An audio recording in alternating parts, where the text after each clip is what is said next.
Welcome to part 2 of building a Jeep floor in my YJ. If you haven't seen part 1, you can go to our channel and find it, or I'm actually going to link that video in the description of this one so you guys can watch that one first and catch up to where we're at. But in case you haven't, I'll give you a sneak peek. I have no floor in my Jeep at all. So cut everything out and I'm making a skeleton. I'm just gonna make a whole new floor from scratch. So if you wanna see how I got that far, check out part 1. But in this video, I'm gonna work on getting my new swag off-road body mounts installed on the frame and finish out framing the floor.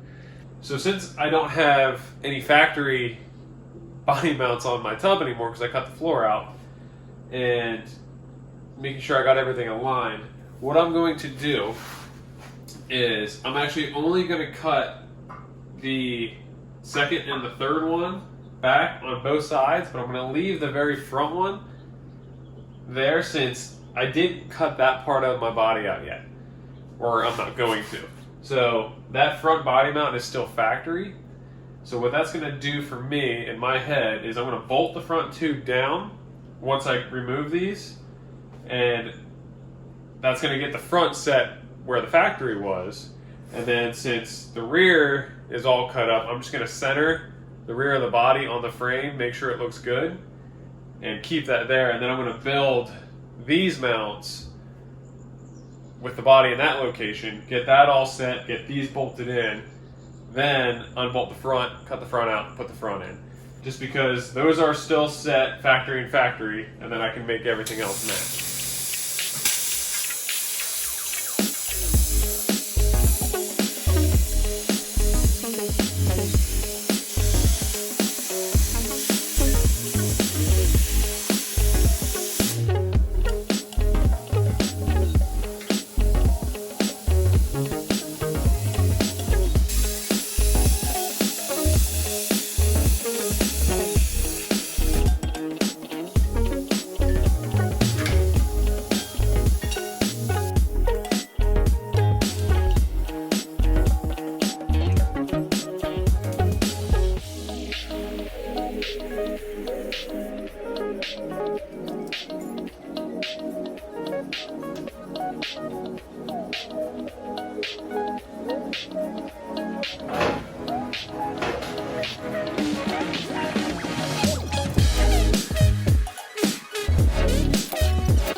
Alright, so with a lot of finagling, we got the body on.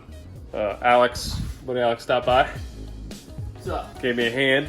So we got the front two body mounts actually bolted in.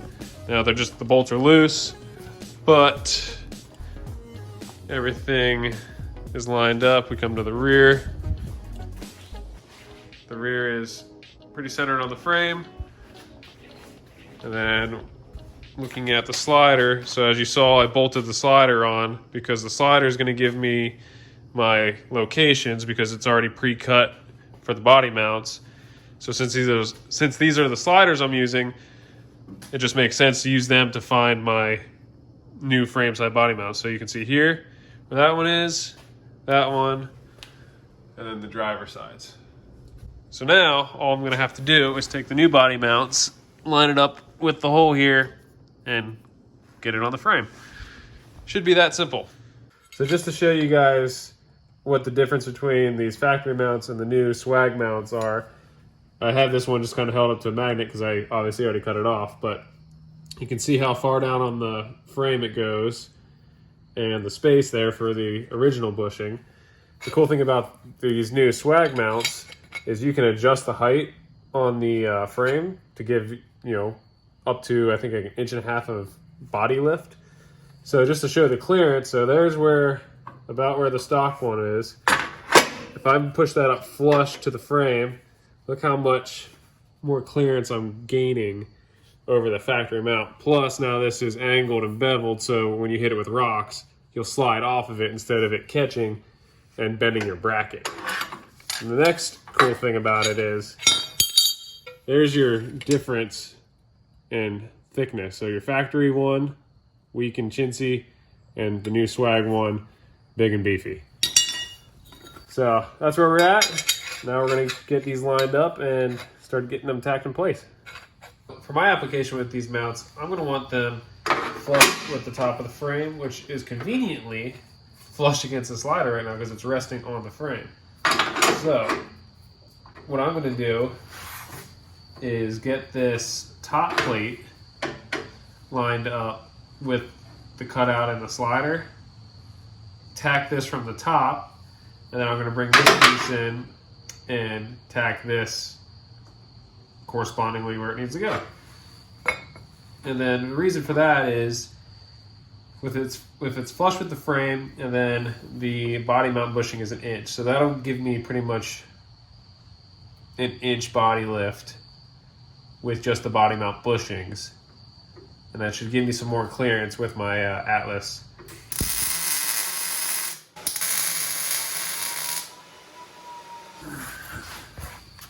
Now that that's there, try to get this as even.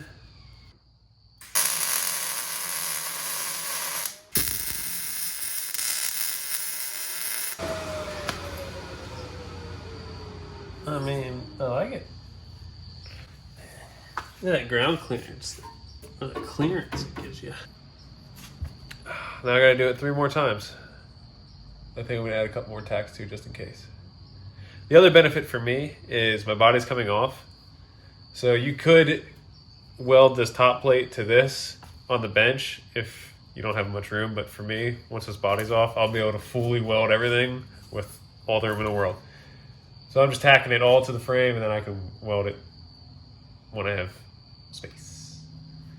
Okay, 3 more. So I forgot to mention also that another benefit to the swag mounts over factory.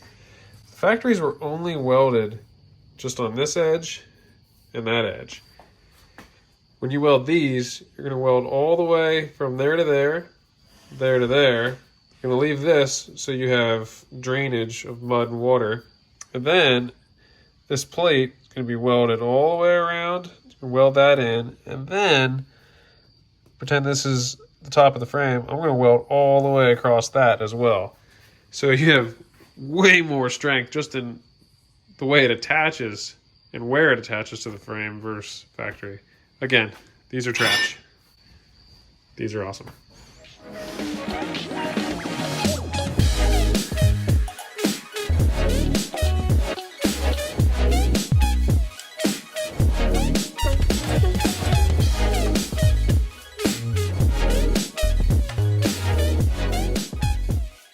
Swag mounts, take a look at them. Like, they look freaking super nice under there compared to that OEM crappy design. Yeah, I dig it. So again, the fronts are still loosely bolted in so I could get those aligned. And as you see here, I used a slider and have it lined up and lined up. Same on the passenger side. Now the passenger side, the slider is a little bit more on the frame. So like I might have to notch the slider out just a bit to get that to work a little bit better. But for the most part, those look freaking sweet. And just have them all tacked in where it needs to be. And then the front is still the front. I'm gonna start making my bracing for the body mounts in the rear as well. And then once that's done, I can get these middle 4 body mounts bolted, take off the front, weld the front in, and then make the ones for the rear. So that's where I'm at. So now I'm just gonna start plating and building more floor.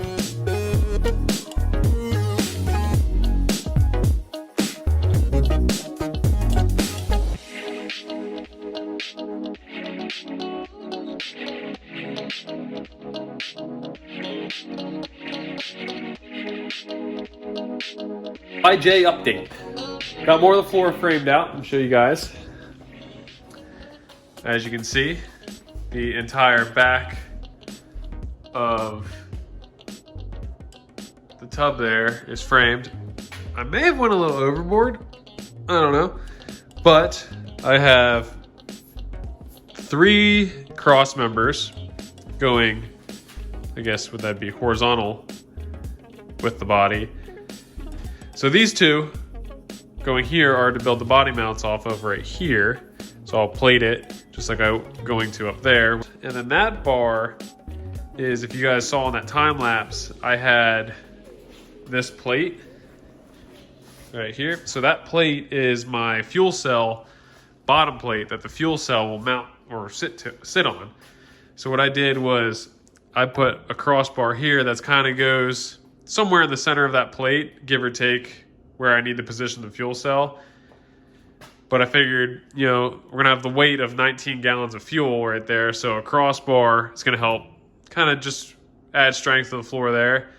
And then I located these bars to just tie everything together based off of the holes on that plate. So depending how far forward I can mount the fuel cell, I don't know yet once I start getting roll cage and stuff built in. But as you can see, this bar generally goes through the center of that plate, give or take if I need to shim it this way or if I can go that way further. I built these bars going on the outside of the bolt holes. So that way, when I figure out where I need this, I can go ahead and either just do a regular bolt and a nut through the floor, or I can do a nutsert into the floor and bolt all this down. And then I have this structure here to help support that. And then I just kind of carried the bars across through, except in these areas because I'm going to have my plate here to be able to slide my nut in for my body mount. So that's kind of how I came up with the idea of doing all this framing. 1, it adds all the structure in, but 2, I based it off around the fuel cell plate. So update number 2 is, if you guys might have noticed, there's an extra bar here on both sides. Now this bar, again, I put in just to help me keep the body square and just start building off of. But I wasn't necessarily set on if that's where that's going to be. But I posted a couple pictures on Instagram and on Facebook, and I've had a few people actually mention that, hey, this angle, as you can see, it's kind of raked back following the body line there. But this bar is too close, and it's not going to give me enough room for my seats to slide back or recline back. So with that being said, I don't know how far back I have to go because I don't have my seats yet. I was just looking at where I cut the old wheel well out, and you can kind of see I just based it off of that, right where that is. Plus I have the bolt for the corner armor. So I have the bolt for the corner armor there, and on this side you can see too. So I don't want to be covering that and make it a pain in the butt in the future to get that off. So I just kind of eyeballed it and put that bar right there in front, and it's pretty close if you look over there to where it starts to bend where the factory wheel well went. So what that turned out to be was 4 inches from the outside edge to here. So that's kind of just what I did, 4 inches on both sides. And I think that's going to give me enough room to where that's where my wheel well is going to start. So now what I think I'm going to do is cut the tacks, get this bar out of the way, and then build a new bar going from there to there at that angle. And hopefully that'll give me the proper setback I need on my wheel wells to help clear the seats.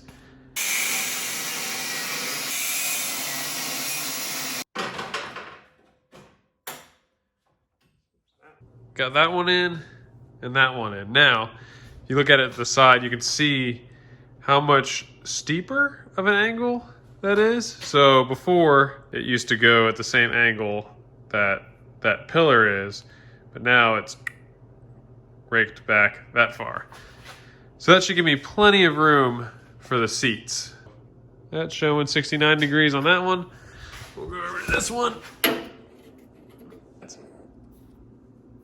Oh, look right there, 69. So I have 69 degrees on both of those.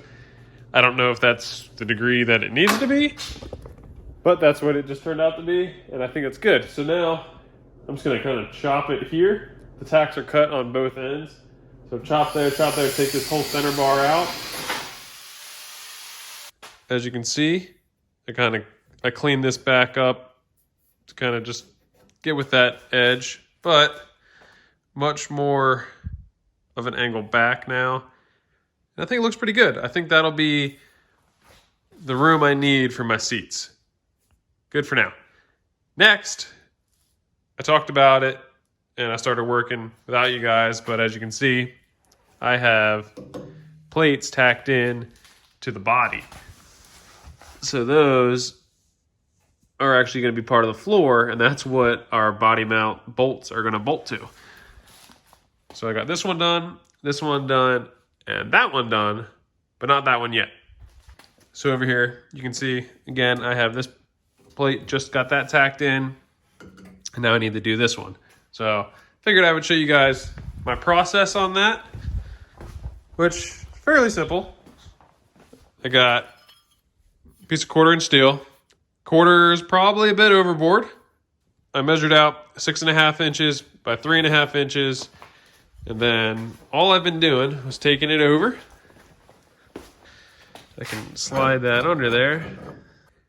So I'm lining the plate from outside edge to outside edge, and then I'm just kind of,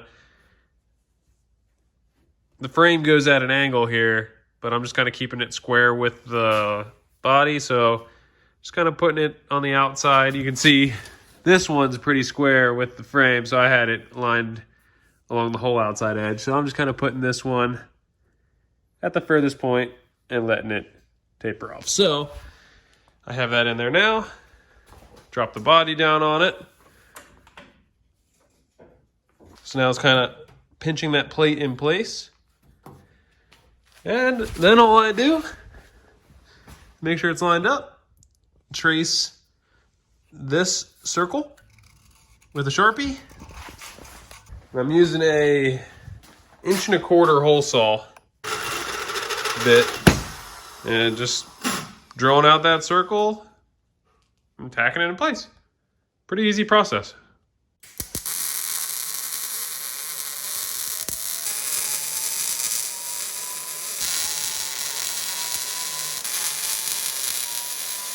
I'm pretty happy with this. Yeah, it's turned out really good. I got those plates finished tacked in, got the body up, got the bushings in the new swag body mounts, and it is actually bolted to the frame right now. So those are just some random bolts again I found. I'll get the right size that I need and everything, but bolted to the frame. So that's pretty exciting because this floor I made by myself, those are new body mounts for the frame side. It's completely redone and it's actually bolted and fairly strong. So the next step is to get that front factory body mount off and put in this new swag one. All I should have to do is chop and put this one in. So just want to show you guys. So here is the factory mount with body mount bushing. And yeah, it's about 1 inch. What I think I'm going to do for these is I think I'm going to weld this plate or tack this plate on the bench, because unlike these ones, I could bring it flush and line everything up, tack, but the way that this is higher than this, it's going to be a little bit challenging. And now everything's lined up, I can actually just tack this top plate in, run the bolt through it, kind of bolt it where it's going to sit, and then just tack it there. So it should be a little bit easier that way.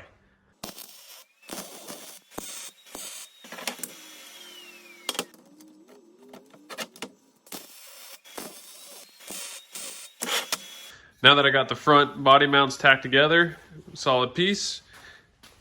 It's snug with a little bit of looseness to play. And then I grabbed the clamp here just to clamp it tight against the frame. But one thing I wanted to show you guys before I tack this together is notice how much higher above the frame this one's sitting versus the other ones, how they're flush with the top of the frame. So the main reason that that's like this is because making the new floor, I lowered the floor from where it was at, plus it has a 1/4 inch plate right there. So that kind of spaced it body up just a hair more. And then I'm still using the factory mounting location on the front. So it's not going to be the same as the back two. So it's off a little bit. But my buddy Sam gave me a good idea last night when we were talking. He said that I can just take a piece of angle iron across the back of this, weld it across the top and across the frame, just to give it a little bit more strength, and it's going to bring it more on top of the frame as well. So for now, I'm just going to tack it just like everything else is, and then when I get the body back off, I'll add the piece of angle iron, just like this. I'll get the right size, but I'll be able to weld it across there and then all the way there and around. So that should be super strong.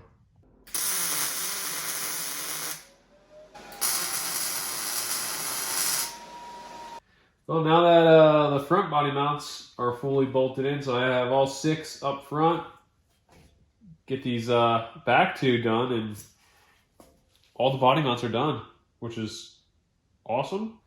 So got some CAD here, cardboard aided design.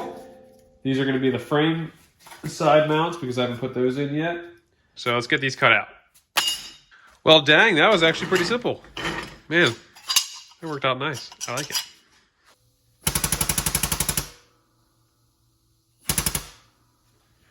All right, everyone. So made a good bit more progress without you guys because Alex and Scott came over. They're working on their vehicles, and I utilized them to have extra hands because I never have extra hands. So, as you can see here, driver side slider is actually mounted and bolted down. All bolted and bolted in. And the other thing you guys missed is my rear body mounts. You saw a little clip of me cutting these out and making them, but I got the frame side mount tacked in, and I got the body side mount tacked in, and the bushing is sitting in there. So now we're getting ready to, we have the passenger side slider clamped in, and we're getting ready to drill the holes to get that mounted. I know I said I was going to do an install video on those, but my project's way past what a factory YJ is going to be for an install, and I need the sliders mounted right now to finish building this floor. So once they're installed, I'll just talk about the process that we did. But for now, I'm just getting them on so I can keep working on the floor. So that's an update. While I have these guys here, they're going to help me out, and we're going to get some good progress done. Well, it's pretty obvious. The wheels and tires are back on, but body is fully mounted to the frame, and both sliders are fully installed. Again, I know I just said it, but I apologize that I didn't do a install on those sliders. I'm sure some of you guys would have liked to see it, but it's actually pretty simple. It was a pretty easy install, and I think I can just talk it through for those of you that might have questions. So let's do that real quick. Show you the sliders. Another fun thing is I put the hood and grill back on too, just to get the full Jeep experience. I don't know, just to see it all and see how it looks. Looks like a Jeep again for about a minute. But here is the driver's side slider. As you can see, it is fully bolted on and comes through the floor. And it is bolted to the body mounts as well. The one bolt that I didn't really think about when I was designing this floor skeleton was this guy right here. So as you can see, it actually goes into this piece. So that's not optimal. And I think I may cut that piece out and move it over just so I have room to get to the hardware if I need to pull the slider on and off. But here's the passenger side. Again, fully bolted on. And yeah, I am super pumped about how this turned out. This turned out great. Honestly don't think I envisioned it any better in my head. And it's really sturdy. And then go into the back here. It just gives you kind of a better idea of how I built the rear. And as you can see here, I put a bend in it just to contour to that. And yeah, I think it looks good. There's that side and that side. I want to thank Scott and Alex there for helping me out. It's nice to have extra hands, especially when you're dealing with heavy steel armor. You don't have to juggle things. Let me just talk about the process of how we mounted these sliders, just to talk that through. The way we mounted these, so as you saw, the door was not on. We put the slider up, put it in place, and got these bolts loosely started. So just so it was in there. And then from there, we took clamps and clamped along the slider to the body to get it lined up. And since I have the rear corner armor, the way I positioned this was I made sure that this radius just kind of went right in line with this. So it's nice and smooth all the way through. So that's how I lined it up left and right. And then I just got it up even front and rear. So trying to make that gap pretty even across. Got it clamped in place, marked the holes, drilled a pilot, drilled the hole, put the bolts through. And then once all these bolts were nice and tight, went ahead and zipped the body mount bolts tight. Bada boom, bada bang, that easy. And they're nice and strong. I can come over here, jump on it, whole Jeep's moving. So, very happy with that. The sliders look way better and golden. I think with how the Jeep is sitting right now, we're gonna call this the end of part 2 and start rolling into part 3 of this series of building the Jeep floor from scratch. In the next video in the series, I'm hoping to finish framing out the trans tunnel and possibly start getting some sheeting laid in and wrapping up this floor. If you have any questions of something I didn't cover, leave me a comment below. That way I can answer it and maybe show that in the next video of the series. You guys watching these videos motivates me to keep making them and to keep pushing along with this project. It's just really fun to show it off and show how I'm working. If you like this video and want to see the next part of the series, hit that subscribe button so you don't miss out on anything. And with that, we will see you in part 3. Have a good one, guys. Thanks for watching.